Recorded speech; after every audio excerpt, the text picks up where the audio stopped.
জামিন নিতে আদালতে সমালোচিত নায়িকা পরীমনি। ব্যবসায়ী নাসির উদ্দিন মাহমুদের করা হত্যা চেষ্টা মামলায় গ্রেফতারি পরোয়ানা জারির পরদিনই আদালতে উপস্থিত হন। ২৭ জানুয়ারি সকালে ঢাকার সিনিয়র জুডিশিয়াল ম্যাজিস্ট্রেটের আদালতে তিনি আত্মসমর্পণ করেন।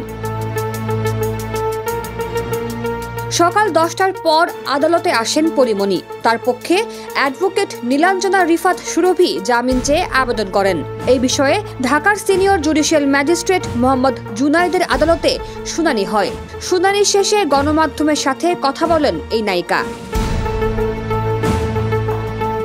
এর আগে ২৬ জানুয়ারি ঢাকার চিফ জুডিশিয়াল ম্যাজিস্ট্রেট আদালত তার বিরুদ্ধে গ্রেফতারি পরোয়ানা জারি করেন। আসামির আইনজীবী জানান, অসুস্থ থাকায় পরীমনি আদালতে হাজির হতে পারেননি। সময় চেয়ে আবেদন করা হয়, তবে সেটি আমলে নেননি আদালত। গত বছরের ১৮ মার্চ নাসির উদ্দিন মাহমুদকে মারধর, ভাঙচুর ও ভয়ভীতি দেখানোর সত্যতা পেয়ে আদালতে তদন্ত প্রতিবেদন দাখিল করে মামলার তদন্তকারী কর্মকর্তা ও ঢাকা জেলার পিবিআই।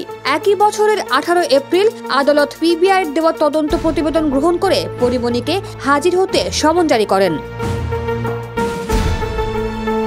২০২২ সালের ৬ জুলাই ঢাকার সিনিয়র জুডিশিয়াল ম্যাজিস্ট্রেট রাজীব হাসানের আদালতে বোট ক্লাবের সভাপতি ব্যবসায়ী নাসির উদ্দিন মাহমুদ বাদী হয়ে পরীমনি সহ ৩ জনের বিরুদ্ধে মামলা করেন। এ মামলার অন্য ২ আসামি হলেন পরীমনির সহযোগী ফাতেমাতুজ জান্নাত বনি ও জুনাইদ বগদাদি জিমি ওরফে জিম। নাসির উদ্দিন মামলায় উল্লেখ করেন, ২০২১ সালের ৯ জুন রাতে পরীমনি ও তার সহযোগীরা বোট ক্লাবে ঢুকে অ্যালকোহল পান করেন। অ্যালকোহলের বোতল বিনামূল্যে পার্সেল দিতেও বলেন। নাসির রাজি না হওয়ায় পরীমনি তাকে গালমন্দ করেন এবং সার্ভিং গ্লাস ও মোবাইল ছুড়ে মারেন। এতে মাথা ও বুকে আঘাত পান নাসির।